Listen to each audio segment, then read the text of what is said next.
ബാറക്കുമോർ പിതാവിനും പുത്രനും പരിശുദ്ധ റൂഹായിക്കും സ്തുതി ആദ്യം മുതൽ നമ്മുടെ മേൽ തൻ്റെ കരുണയും എന്നേക്കുണ്ടായിരിക്കുമാറാകട്ടെ. ആമീൻ. Praise the lord. ഹല്ലേലൂയ. ദൈവ തിരുനാമത്തിന് മഹത്വം ഉണ്ടായിരിക്കട്ടെ. ദൈവത്തിൻ്റെ വലിയ കൃപയാൽ വീണ്ടും ദൈവവചനത്തിൻ്റെ കീഴിലായിരിക്കുവാൻ സ്വർഗത്തിലെ ദൈവം നമുക്കൊരുക്കിയ ഈ നല്ല അവസരത്തിനായി ദൈവത്തെ മഹത്വപ്പെടുത്താം.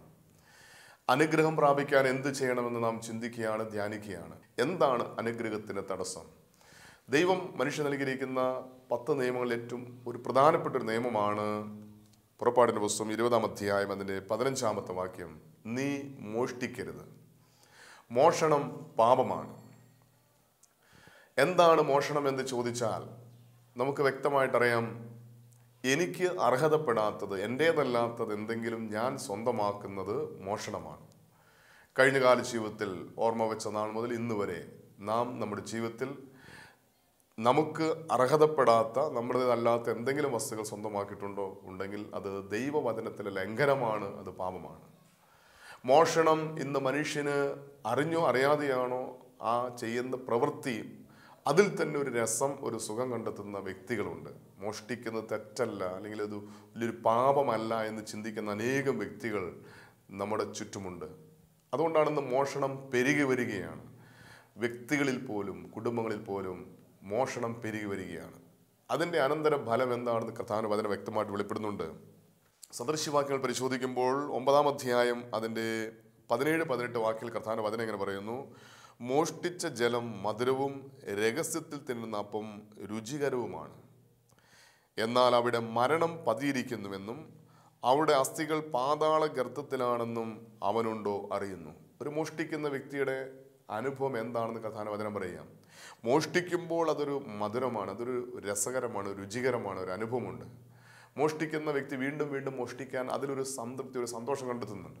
അതുകൊണ്ടാണ് മോഷണം പതിവായി ചെയ്യുന്നത്. ഒരു വ്യക്തി മോഷണം എന്നൊരു തെറ്റ് ചെയ്താൽ അത് വീണ്ടും വീണ്ടും ചെയ്യാൻ ആ വ്യക്തിക്ക് പ്രേരണ നൽകുന്നത്, അതിലൊരു രസം, അതിലൊരു സുഖം കണ്ടെത്തുന്നുണ്ട്.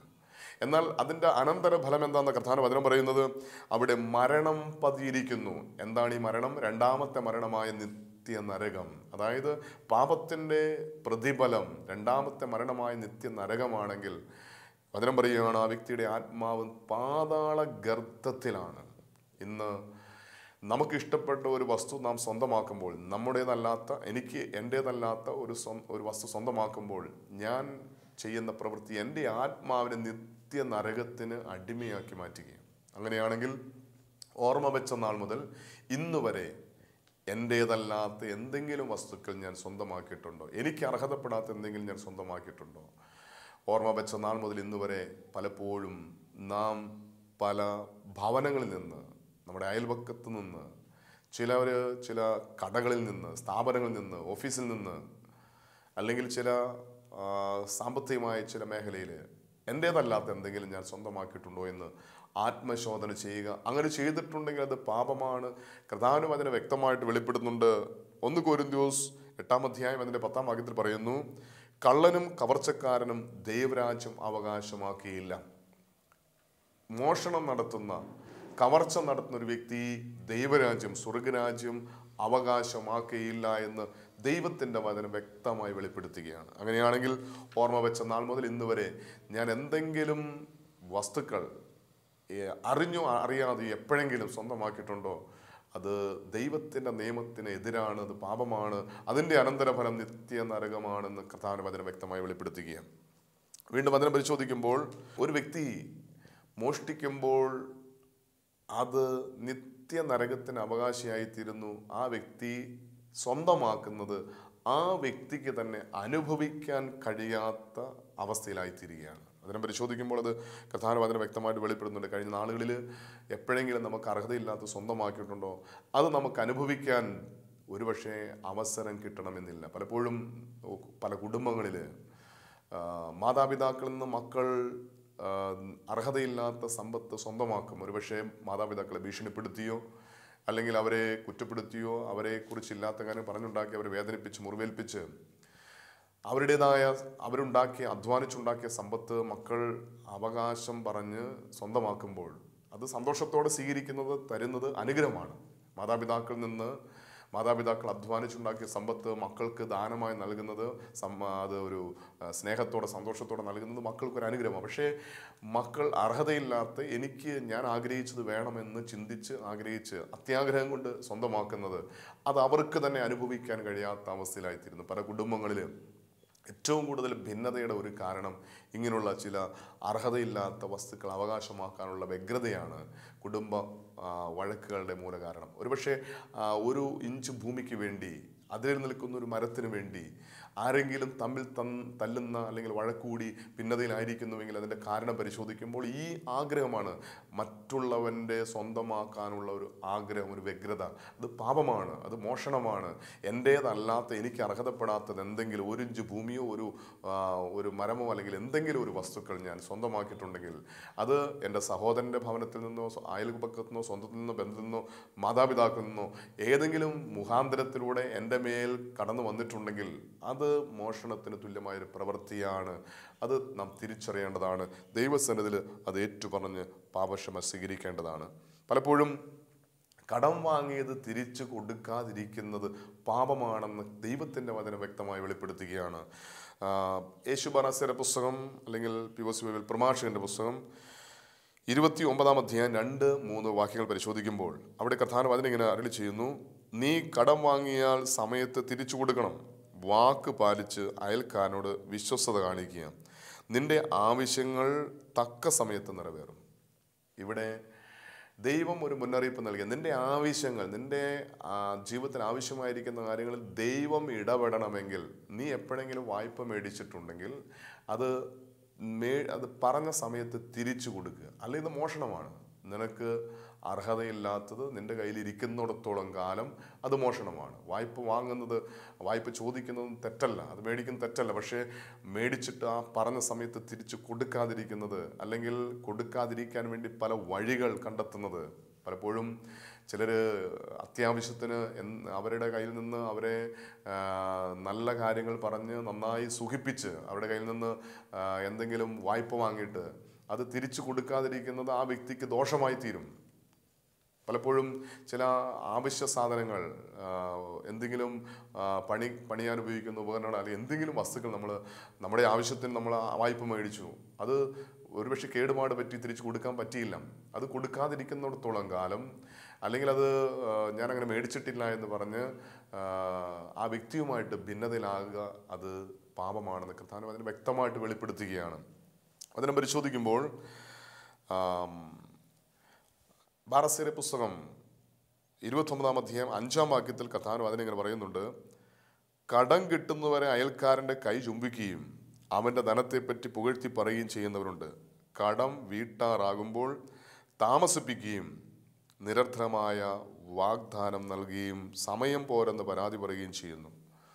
ഇത് വഞ്ചനയാണ് എന്ന് ദൈവത്തിൻ്റെ വചനം വ്യക്തമായി വെളിപ്പെടുത്തി. ഇത് പാപമാണെന്ന് കർത്താവിൻ്റെ വചനം വ്യക്തമായി വെളിപ്പെടുത്തുകയാണ്. നാം ഒരു വ്യക്തിയിൽ നിന്ന് വായ്പ കിട്ടാൻ വേണ്ടി അവരെക്കുറിച്ച് മുഖസ്തുതി പറഞ്ഞ് അവരെക്കുറിച്ച് നല്ല കാര്യങ്ങൾ പറഞ്ഞ് അവരെ നന്നായിട്ട് സുഖിപ്പിച്ച് അവരെ കയ്യിലെടുത്തിട്ട് അവരുടെ കയ്യിൽ നിന്ന് എന്തെല്ലാം സ്വന്തമാക്കാമോ അതൊക്കെ സ്വന്തമാക്കി കയ്യിൽ കിട്ടിക്കഴിഞ്ഞിട്ട് പിന്നെ അവരെ കുറ്റപ്പെടുത്തി അവരെ നിന്ദിച്ച് അവരുമായിട്ട് ഭിന്നതയിലായി ഇത് കൊടുക്കാൻ മനസ്സില്ലാത്തത് കൊണ്ട് മേടിച്ച വസ്തു വായ്പ മേടിച്ച് തിരിച്ചു കൊടുക്കാൻ മനസ്സില്ലാത്തതുകൊണ്ട് ആ വ്യക്തിയുമായിട്ട് ഭിന്നതയിലായി വഴക്കായി പിന്നെ അങ്ങനെ ഒരു സാധനം മേടിച്ചിട്ടേ ഇല്ല എന്നുള്ള ഭാവത്തിൽ അല്ലെങ്കിൽ അങ്ങനെ മേടിച്ചിട്ട് തർക്കിച്ച് അതിന് എതിരായി പ്രവർത്തിക്കുമ്പോൾ തിരിച്ചറിയുക, നീ മേടിച്ചത് നിനക്കോ നിന്റെ തലമുറയ്ക്കോ അനുഭവിക്കാൻ ഒരിക്കലും ദൈവം അവസരം നൽകിയില്ല. കർത്താവ് വചനം പറയുകയാണ്, നിനക്കത് ദോഷമായിട്ട് മാറും. നിന്റെ ആവശ്യങ്ങൾ തക്ക സമയത്ത് ദൈവം നിറവേറ്റണമെങ്കിൽ നീ എന്തെങ്കിലും മേടിച്ചിട്ടുണ്ടെങ്കിൽ അത് തക്ക സമയത്ത് പറഞ്ഞ സമയത്ത് തിരിച്ചു കൊടുക്കണമെന്നത് ദൈവത്തിൻ്റെ കൽപ്പനയാണ്, നിയമമാണ്. അല്ലെങ്കിൽ അത് മോഷണമാണ്. അങ്ങനെ മോഷ്ടിക്കുന്ന വസ്തു നിനക്കും നിന്റെ തലമുറയ്ക്കും അത് അനുഭവിക്കാൻ കഴിയാതെ അത് പാപമായി ശാപമായി തലമുറയിലേക്ക് കൈമാറ്റം ചെയ്യപ്പെടും. തിരിച്ചറിയുക.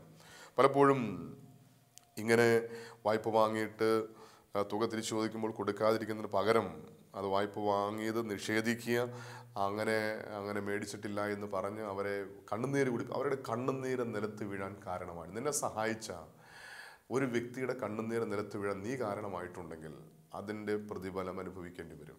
അർഹതയില്ലാത്തത് എന്തെങ്കിലും നിന്റെ കയ്യിൽ വന്നാൽ അത് നിനക്ക് അനുഭവിക്കാൻ പറ്റില്ല എന്ന് ദൈവത്തിൻ്റെ വചനം വ്യക്തമായി വെളിപ്പെടുത്തുകയാണ്. യിരെമ്യാപ്രവാചകന്റെ പുസ്തകം 17-ാം അധ്യായം 11-ാം വാക്യം പരിശോധിക്കുമ്പോൾ കർത്താവിന്റെ വചനം ഇങ്ങനെ പറയുന്നു: താനിടാത്ത മുട്ടയ്ക്ക് അടയിരിക്കുന്ന തിത്തിരിപ്പക്ഷിയെ പോലെയാണ് അന്യായമായി സമ്പത്ത് സമ്പാദിക്കുന്നവൻ. ജീവിതമധ്യത്തിൽ അത് അവന് പിരിയും, അവസാനം അവൻ വിഡ്ഢിയാകുകയും ചെയ്യും. അർഹതയില്ലാത്ത സമ്പത്ത് അവകാശമാക്കിയാൽ കർത്താവിന്റെ വചനം വ്യക്തമായിട്ട് പറയുകയാണ്, നിന്റെ ജീവിത മധ്യത്തിൽ അത് നിന്നെ പിരിയും. അത് നിനക്ക് അനുഭവിക്കാൻ കഴിയാതെ വരും. നീ അർഹതയില്ലാത്ത സ്വന്തമാക്കുന്നത് നിനക്ക് അനുഭവിക്കാൻ കഴിയില്ലെന്ന് മാത്രമല്ല, അവസാനം നീ വിഡ്ഢിയായി തീരുമെന്ന് കർത്താവിന്റെ വചനം വ്യക്തമായി വെളിപ്പെടുത്തുകയാണ്. അപ്പോൾ എന്തെങ്കിലും നമ്മളെ വിശ്വസിച്ച് സൂക്ഷിക്കാൻ ഏൽപ്പിച്ച വസ്തുക്കൾ അത് തിരികെ കൊടുക്കാതെയോ അല്ലെങ്കിൽ രേഖകളൊന്നുമില്ല എന്നുള്ള പേരിൽ അത് കൊടുക്കാതെ അത് വഞ്ചനയായി ചെയ്തിട്ടുണ്ടെങ്കിൽ ഒരിക്കലും നാം ഈ സ്വന്തമാക്കിയ വസ്തു നമുക്ക് അനുഗ്രഹത്തിന് പകരം നമ്മുടെ തലമുറയിലേക്ക് അത് ശാപമായിട്ട് കടന്നു വരുമെന്ന് കർത്താവിൻ്റെ വചനം വ്യക്തമായി വെളിപ്പെടുത്തുകയാണ്. അതുപോലെ തന്നെ നാം എന്തെങ്കിലും ചെയ്തിട്ട് അത് നഷ്ടപരിഹാരം കൊടുക്കാതിരുന്നാൽ, നമ്മൾ നഷ്ടപ്പെടുത്തിയിട്ട് മേടിച്ചിട്ട് അത് നഷ്ടപ്പെട്ടു പോയി, അത് കളഞ്ഞുപോയി, അത് കിട്ടാതെ പോയി, അത് എൻ്റെ കയ്യിൽ വന്നതാണ്, ഞാനത് ഉപയോഗിച്ചതാണ്, പക്ഷേ പിന്നീട് അത് നഷ്ടപ്പെട്ടു പോയി, അത് കണ്ടില്ല, പക്ഷെ തിരിച്ചു കൊടുക്കാൻ പറ്റിയില്ലെങ്കിൽ അതിന് പരിഹാരം ചെയ്യണം, നഷ്ടപരിഹാരം ചെയ്യണം. പരിഹാരം ചെയ്യാതിരിക്കുന്നത് പാപമാണ്, അത് മോഷണതുല്യമായ പ്രവൃത്തിയാണെന്ന് കർത്താവിൻ്റെ വചനം വ്യക്തമായിട്ട് വെളിപ്പെടുത്തുകയാണ്. പഴയ നിയമം പരിശോധിക്കുമ്പോൾ പുറപ്പാടിൻ്റെ പുസ്തകം 22-ാമത്തെ അധ്യായം അതിൻ്റെ 4-ഉം 7-ഉം വാക്യങ്ങൾ പരിശോധിക്കുമ്പോൾ കർത്താവിൻ്റെ വചനം പറയുന്നുണ്ട്: മോഷ്ടിച്ച വസ്തു മുഴുവൻ മോഷ്ടാവ് തിരികെ കൊടുക്കണം, മോഷ്ടിച്ചതിൻ്റെ ഇരട്ടി അവൻ തിരികെ കൊടുക്കണം. പഴയ നിയമത്തിൽ ദൈവം കൽപ്പിച്ചിരിക്കുന്ന നിയമമാണ് മോഷ്ടിച്ച വസ്തു തിരികെ കൊടുക്കണം. അത് ദൈവ കൽപ്പനയാണ്. ഇനി എങ്ങനെ കൊടുക്കണം എന്ന് പറയുന്നത്, മോഷ്ടിച്ചതിൻ്റെ ഇരട്ടിയായി കൊടുക്കണം. കഴിഞ്ഞ കാല ജീവിതത്തിൽ നാം മോഷ്ടിച്ചിട്ടുണ്ടെങ്കിൽ അത് തിരിച്ചു കൊടുക്കുക അല്ല വേണ്ടത്, അതിൻ്റെ ഇരട്ടിയായി തിരിച്ചു കൊടുക്കണമെന്നുള്ളത് ദൈവത്തിൻ്റെ നിയമമാണ്. അത് കൊടുക്കേണ്ടത് എങ്ങനെയാണ്? ഇരട്ടിയായി കൊടുക്കണം. അതുകൊണ്ടാണ് നമുക്കറിയാം, സക്കായി അവൻ അർഹതയില്ലാത്തത് മറ്റുള്ളവരിൽ നിന്ന് ചുങ്കം പിരിച്ചു.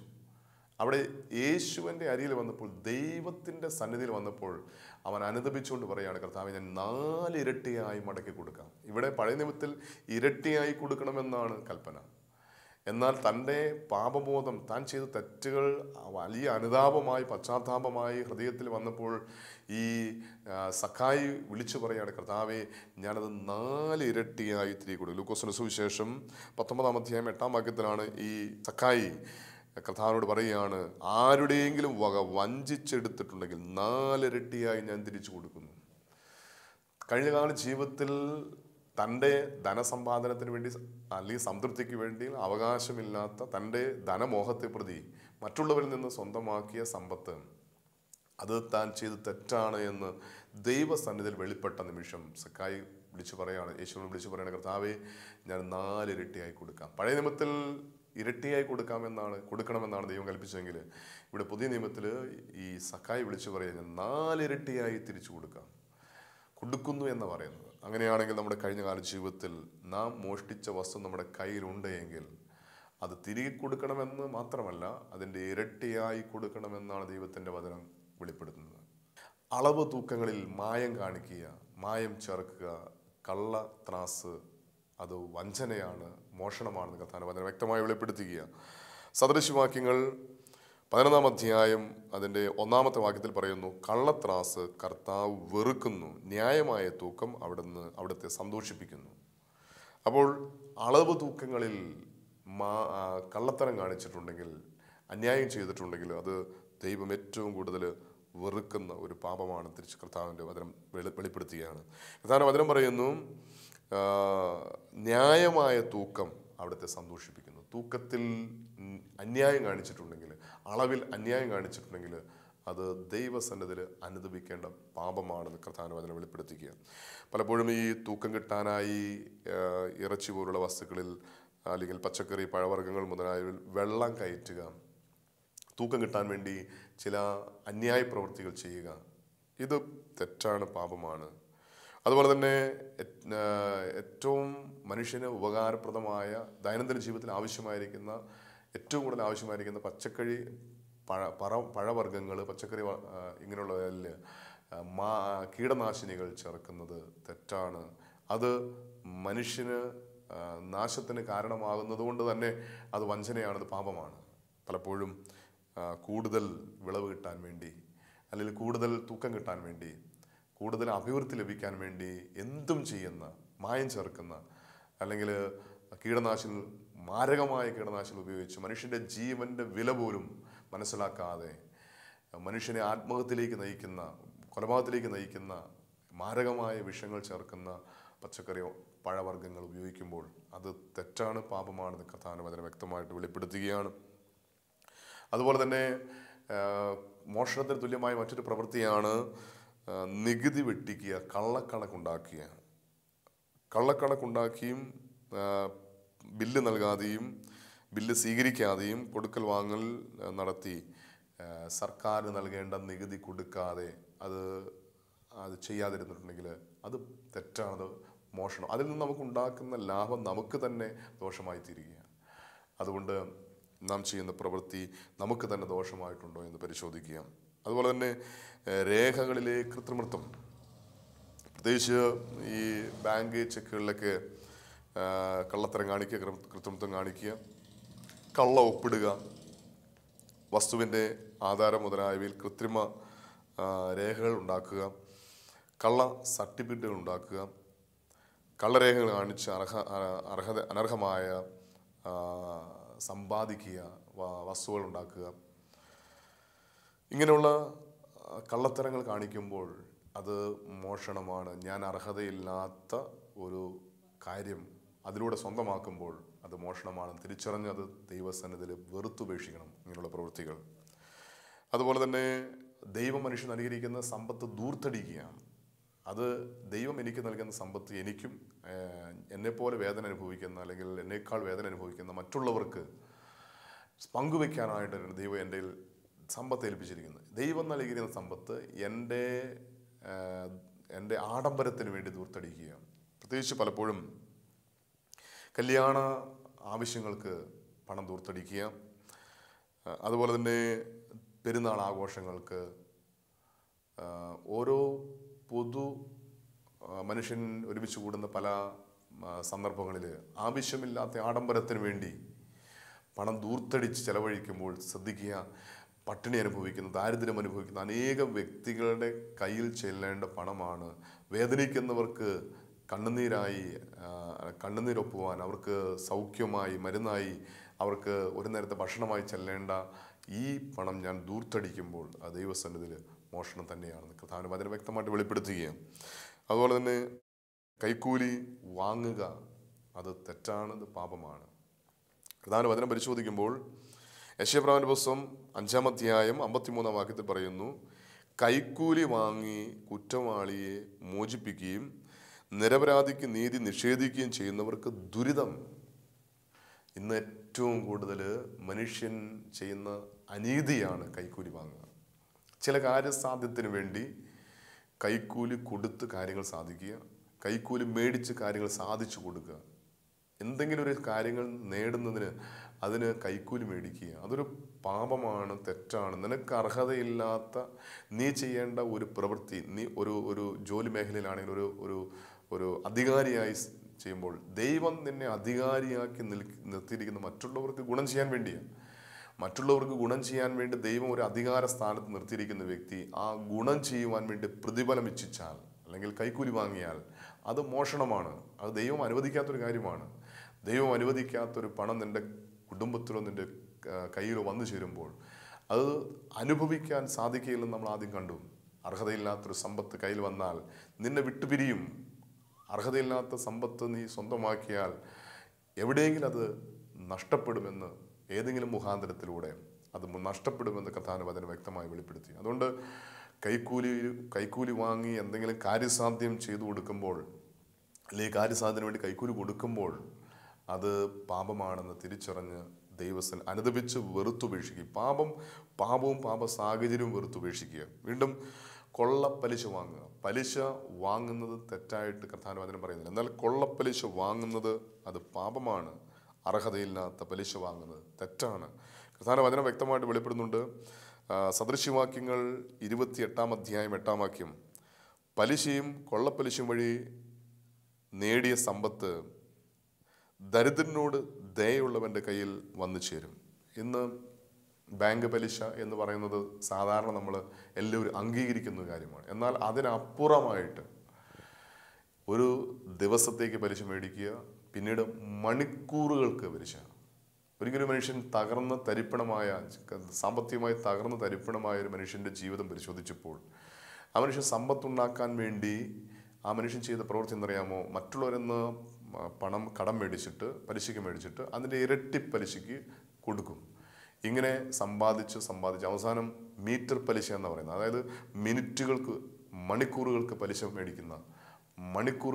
മേടിക്കുന്ന ഓരോ മീറ്റർ അടിക്കുന്ന പോലെ തന്നെ ഓരോ മണിക്കൂർ കഴിയുന്നതനുസരിച്ച് മണിക്കൂറുകൾക്ക് പലിശ മേടിക്കുന്ന ഒരു മനുഷ്യൻ അവസാനം എല്ലാം തകർന്ന് ഒന്നുമില്ലാത്ത അവസ്ഥയിലായ ഒരനുഭവം പങ്കുവയ്ക്കുകയുണ്ടായി.